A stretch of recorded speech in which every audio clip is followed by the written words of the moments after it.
जय हिंद। चलिए देखते हैं आज भारत की जनजातियाँ।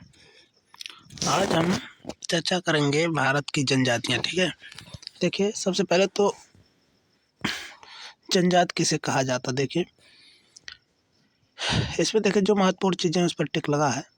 ये भारत के आदिवासियों के लिए इस्तेमाल होने वाला एक संवैधानिक पद है जिसे जनजाति कहा जाता है। ठीक है, एक संवैधानिक पद है जिसको क्या कहा जाता है, जनजाति।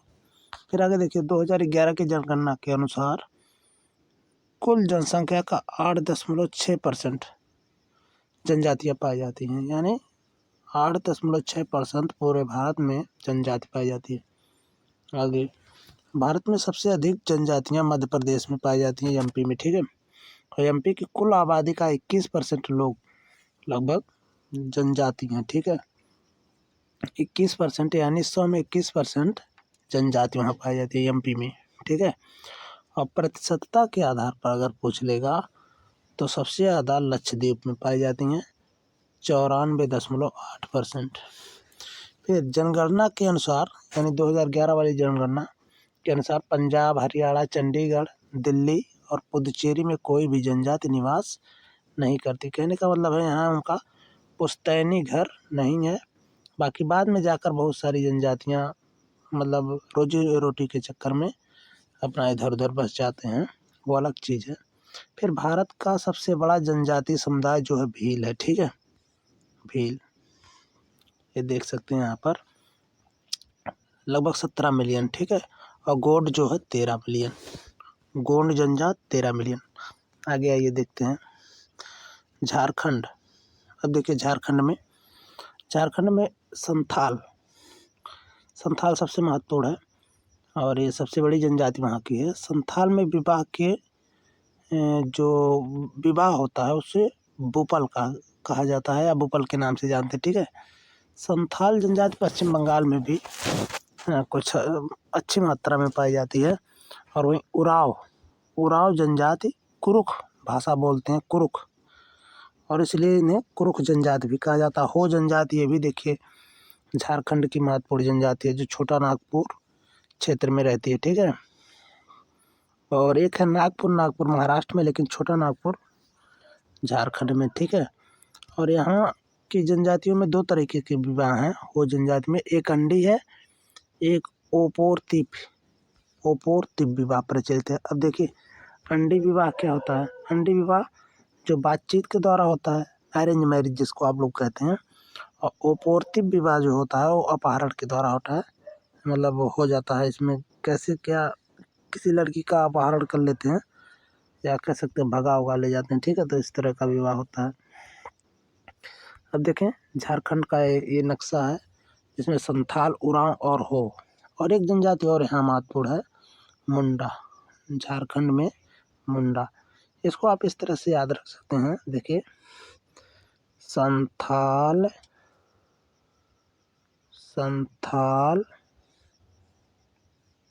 मुंडा, हो, संथाल मुंडा हो। जैसे किसी का नाम लेकर बुलाया जा रहा हो ना, संथाल मुंडा हो, इस तरह बोलेंगे तो तीनों जनजातियाँ बहुत आसानी से याद हो जाएंगी। आगे चलिए देखते हैं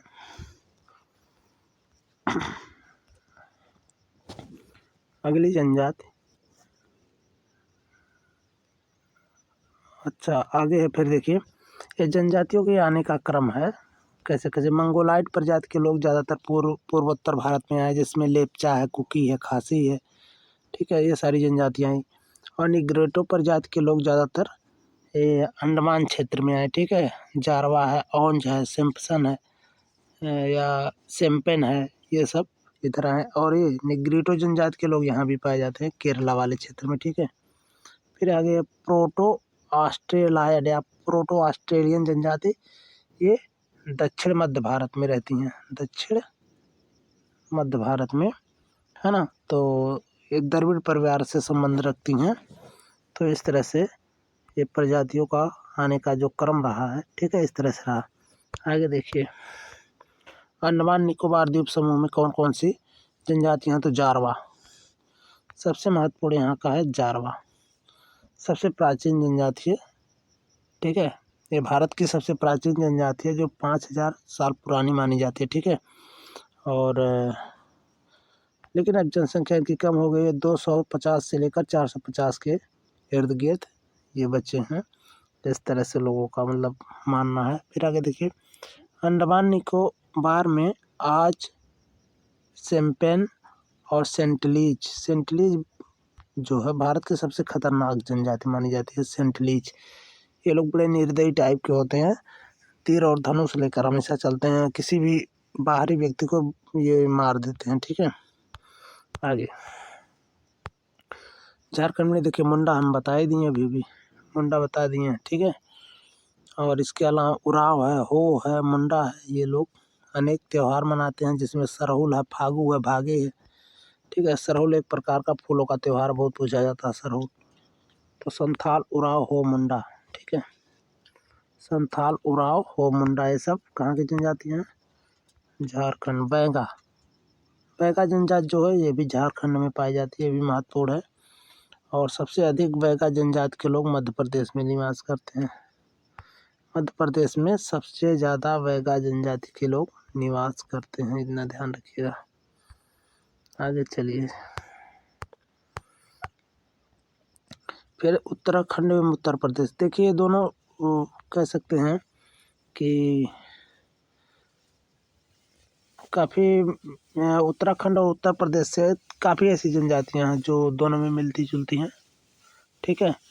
तो हालांकि उत्तराखंड भी उत्तर प्रदेश का ही एक भाग हुआ करता था, जो सन 2002 में सन 2000 में संभवतः अलग हो गया। चलिए आगे देखें, तो इसमें देखिए थारू जनजाति। ये जनजाति भारत के तराई क्षेत्र और नेपाल में निवास करती है। फिर आगे देखिए, थारू जनजाति, यहाँ से क्वेश्चन आया होगा टेट में यहाँ से क्वेश्चन आ चुका है, थारू जनजाति का निवास स्थान, ठीक है। तो तराई क्षेत्र ऑप्शन में था, यही सही था। फिर आगे देखिए, ये जनजाति उत्तराखंड के नैनीताल, उत्तर प्रदेश के गोरखपुर जिले के तराई क्षेत्र में अधिक मात्रा में निवास करती है। साथ ही बिहार में भी यह जनजाति पाई जाती है, ठीक है। बिहार के तराई क्षेत्रों में जनसंख्या के अनुसार देखिए, नेपाल में 17 लाख, बिहार में 1.5 लाख यानी 1.5 लाख, यूपी में 1 लाख और उत्तराखंड में 90,000 के आसपास लोग रहते हैं। थारू जनजाति उत्तराखंड की सबसे बड़ी जनजाति मानी जाती है। 2011 की जनगणना से पहले जौनसारी थी। 2011 की जनगणना के पहले जौनसारी थी, ठीक है। थारू जनजाति दिवाली त्योहार को शोक के रूप में मनाते हैं, ठीक है। दिवाली इनके लिए शोक का पर्व है। आगे उत्तराखंड और उत्तर प्रदेश। फिर आगे देखिए, भोटिया जनजाति यहाँ के पहाड़ियों और उत्तर प्रदेश के तराई क्षेत्रों में निवास करती है। ये जनजाति ऋतु प्रवास करती है, यानी एक ऐसी जनजाति है जो ऋतु प्रवास करती है। इस जनजाति के लोग गर्मी के मौसम में ऊंचाई पर स्थित घास के मैदानों में चले जाते हैं और ठंड में घाटियों में वापस आ जाते हैं, ठीक है। तो उत्तराखंड और उत्तर प्रदेश। उत्तराखंड में देखिए भोटिया है, ये वाला एरिया देखें, यहाँ पर फिगर में दिया गया, यहाँ देखें भोटिया है ना। फिर आगे जौनसारी उत्तराखंड की दूसरी सबसे बड़ी जनजाति है। बहुपद विवाह इसमें पाया जाता है जौनसारी में, ठीक है। देखिए यहाँ उत्तराखंड का फिगर भी दिया गया है, यहाँ आप देख सकते हैं। जौनसारी, थारू, भोटिया, बुक्सा ये सब दिया गया है। बुक्सा जनजाति भी यहीं पर है। अनुलोम प्रतिलोम विवाह इनमें प्रचलित है, यानी अनुलोम प्रतिलोम का मतलब है छोटा लड़की जो लड़की होगी किसी निम्न जाति से, या कह सकते हैं बहुत गरीब घर की होगी, लड़का बड़े घर का होगा, वही उल्टा हो जाता है, लड़का बड़े घर का लड़की हो, तो ही इसी में अनुलोम प्रतिलोम विवाह होता है। आगे देखिए, उत्तर प्रदेश में सबसे महत्वपूर्ण जनजाति जो है गोंड जनजाति, ठीक है। उत्तर प्रदेश की सबसे बड़ी जनजाति मानी जाती है इसको, और जनसंख्या लगभग 5 लाख। फिर आगे खरवार। इस जनजाति के लोग बड़े क्रोधी प्रवृत्ति के होते हैं और शारीरिक रूप से मजबूत भी होते हैं, ठीक है। खरवार जनजाति। उत्तर प्रदेश के अलावा बिहार, छत्तीसगढ़, झारखंड, उड़ीसा में भी खरवार जनजाति के लोग रहते हैं। यहाँ देखिए, यहाँ आप उत्तर प्रदेश में देख सकते हैं, थारू सबसे ऊपर, फिर भोटिया तराई क्षेत्रों में रहती हैं। थारू और भोटिया दोनों तराई क्षेत्रों में। फिर गोंड और खरवार, यहाँ देखिए, गोंड और खरवार। गोंड तो मध्य यूपी में, लेकिन खरवार जो है इधर देखिए, यूपी का दक्षिणी भाग जिसको कह सकते हैं आप, दक्षिण और पूर्वी भाग में निवास करते हैं खरवार जनजाति, दक्षिण पूर्व में। आगे मध्य प्रदेश में देखिए, मध्य प्रदेश की जनजाति द्रविड़ परिवार से संबंध रखती है, ठीक है। और यहाँ की भील सबसे बड़ी जनजाति है, बहुत ही इम्पोर्टेंट है। और साथ ही भारत की भी सबसे बड़ी जनजाति है। यहाँ से 3 तरीके से क्वेश्चन बनता है। मध्य प्रदेश की सबसे बड़ी, तब भी भील होगा। भारत की सबसे बड़ी, तब भी भील होगा। और मध्य भारत की, तब भी भील होगा। मध्य भारत में यानी मध्य प्रदेश, गुजरात, राजस्थान और महाराष्ट्र के भी कुछ क्षेत्रों में भील जनजातियाँ पाई जाती हैं, ठीक है। राजस्थान और गुजरात में भी भील जनजाति का वहाँ की सबसे बड़ी जनजाति का समूह है, ठीक है। यहाँ देखिए भील जनजाति एमपी में। आगे भील जनजाति की संस्कृति में घूमर नृत्य का बड़ा प्रचलन है, बहुत ज़्यादा ये घूमर नृत्य पसंद करते हैं। यहाँ पर इस तरह से अपना नृत्य वगैरह करते हैं, जिसको घूमर बोलते हैं। आगे देखिए मध्य प्रदेश, मध्य प्रदेश में गोंड जनजाति, अभी एमपी ही चल रहा है, गोंड जनजाति जो सबसे ज़्यादा निवास करती है, लगभग 50 लाख। गोंड जनजाति छत्तीसगढ़ में भी अधिक मात्रा में निवास करती है। छत्तीसगढ़ में गोंड जनजाति की जनसंख्या 40 लाख। छत्तीसगढ़ की लेकिन सबसे बड़ी जनजाति है गोंड जो है छत्तीसगढ़ की। इस जनजाति में पशु बल की प्रथा, यानी पशुओं की बलि देते हैं, ठीक है। ये देखिए मध्य प्रदेश में सहारिया जनजाति एक है, ये जीआईसी में आया था सहारिया जनजाति। और राजस्थान में भी कुछ हिस्सों में पाए जाते हैं सहारिया। फिर यहाँ देखिए भील जनजाति, गोंड है और कोल है, ये ध्यान रखिएगा। और इसके अलावा छत्तीसगढ़ में भी पाया जाता है, देखिए छत्तीसगढ़ का फिगर है। आगे कोल, इनका मुख्य व्यवसाय कृषि है। का से कोल, का से कृषि, ठीक है। सहारिया जनजाति मध्य प्रदेश की सबसे अधिक मात्रा में निवास करती है, साथ ही राजस्थान में भी कुछ मात्रा में निवास करती है, ठीक है। मध्य प्रदेश फिर राजस्थान। आगे राजस्थान की सबसे बड़ी जनजाति भील है, जिसकी राजस्थान में संख्या 41 लाख। और मीणा जनजाति, मीणा महत्वपूर्ण है, मीणा, यह भी जो कहीं कहीं मीना मिलता है, तो इतना ध्यान रखिएगा।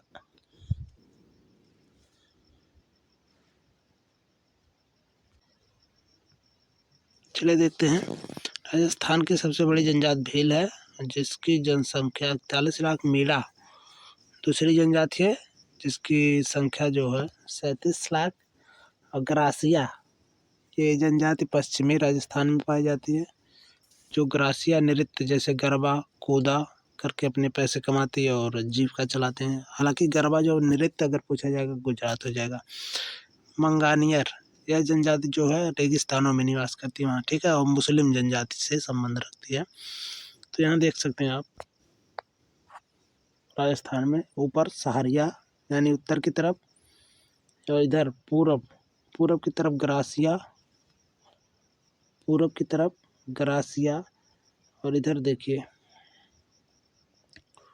उत्तर पूर्व में मीणा, मध्य में भील, और यहाँ दक्षिण में मंगारिया, ठीक है। तो इस तरह से यहाँ की जनजातियाँ रही हैं। आगे देखिए अगला है गुजरात। गुजरात की भी सबसे बड़ी जनजाति भील है। यहाँ टोडिया है, डाफर है, भील है, ठीक है। ये देखिए डाफर जैसे वो लोग ज़्यादातर ऑफर देते हैं किसी चीज़ का ऑफर देते हैं उद्योग वगैरह करने का, तो इससे आप याद रख सकते हैं डाफर ऑफर, ठीक है। और टोडिया डांडिया खेलते, टोडिया डांडिया, तो इस तरह से याद रख सकते हैं, ठीक है, एक ट्रिक के रूप में आप। आगे देखिए मणिपुर, कुकी मैकी मणिपुर गई। इस तरह से 2 लड़कियों के माध्यम से उनका नामकरण किया गया है, ऐसे आप याद रख सकते हैं मणिपुर। लेप्चा सिक्किम की महत्वपूर्ण जनजाति भी कई बार पाया हुआ पेपर, लेप्चा सिक्किम की। ठीक है, आगे आइए देखते हैं। आगे मिजोरम, मिजोरम और त्रिपुरा। मिजोरम और त्रिपुरा में एक जनजाति है जो बहुत पूछी जाती है, लुसाई। लुसाई जनजाति के यहाँ देखिए लुसाई की पहाड़ियाँ हैं दोनों के सीमावर्ती क्षेत्रों में, तो लुसाई पहाड़ियों में रहती हैं। लेकिन डाफर, डाफर गुजरात और डफला अरुणाचल प्रदेश, डफला अरुणाचल प्रदेश, ध्यान रखिएगा। अरुण चला फल लेने, अरुण चला फल लेने या फल खाने, इस तरह से याद लग सकते हैं, अरुण फल डफला। आगे देखिए हिमाचल प्रदेश में गद्दी, गद्दी इसका देखिए ट्रिक है, गद्दीदार कपड़े पहनना पड़ता है किसको, जहाँ ठंड ज़्यादा लग जाती है, तो हिमाचल प्रदेश में ठंड ज़्यादा पड़ती है, तो इस तरह याद रखिएगा। अहोम जनजाति का निवास असम में, अहोम आया हुआ टेट में। बोडो जनजाति भी असम में निवास करती है ना। आगे देखिए जम्मू कश्मीर में बक्कड़वाल, बक्कड़वाल जम्मू में। ठीक है, तो ये देखिए एक बकरी दी गई है, बकरी के माध्यम से आप याद रख सकते हैं, बक्कड़वाल जम्मू कश्मीर, है ना। लेकिन चांगपा, चांगपा लद्दाख, चांगपा जनजाति लद्दाख में मुख्य रूप से पाई जाती है और केंद्र शासित प्रदेश में निवास करती है। लद्दाख तो केंद्र शासित है ये है। और ये जनजाति के लोग अच्छे किस्म का ऊन देने वाले पश्मीना बकरों या बकरियों को पालते हैं। ठीक है, सबसे अच्छा ऊन माना जाता है पश्मीना। आगे देखिए, आगे हम देखेंगे टोडा। ये जनजाति जो है द्रविड़ परिवार से संबंध रखती है और नीलगिरी की पहाड़ियों में, ये भी क्वेश्चन आ चुका है, नीलगिरी की पहाड़ियाँ, ये देखिए यहाँ देख सकते हैं आप, नीलगिरी की पहाड़ियों में पाई जाती हैं। ठीक है, इसमें बहुपति विवाह मतलब होता है या मान्यता है इस तरह की। आगे देखिए चेंचू, चेंचू जनजाति जो आंध्र प्रदेश, तेलंगाना, उड़ीसा में पाई जाती है और केरल में भी कुछ क्षेत्रों में पाए जाते हैं। आंध्र प्रदेश और तेलंगाना की सबसे बड़ी जनजाति चेंचू ही मानी जाती है। चेंचू सबसे बड़ी जनजाति पाई जाती है, मतलब मानी जाती है कहाँ की, तेलंगाना और आंध्र प्रदेश की।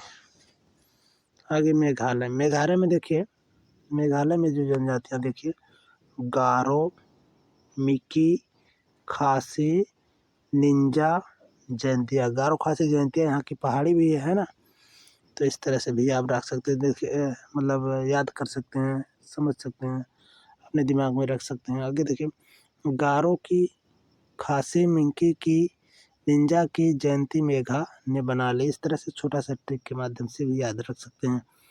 खासी जनजाति के लोग झूमिंग कृषि करते हैं। ठीक है, और नागा जनजाति नागालैंड में पाई जाती है। बिरहोर जनजाति छत्तीसगढ़ में पाई जाती है। ठीक है, जिसका अर्थ होता है जंगल का आदमी, जिसका अर्थ क्या होता है, जंगल का आदमी। तो इस तरह से ये जनजातियों का एक कह सकते हैं छोटा मोटा सा ब्यौरा आपके सामने हमने प्रस्तुत किया जो संपूर्ण भारत की जनजातियाँ थी। चलिए फिर अगले वीडियो में कुछ और मतलब एक अच्छा प्रश्नों का कलेक्शन लेकर पुनः हम उपस्थित होंगे। और आपको अगर वीडियो अच्छा लगा हो तो सब्सक्राइब, लाइक एवं शेयर करें।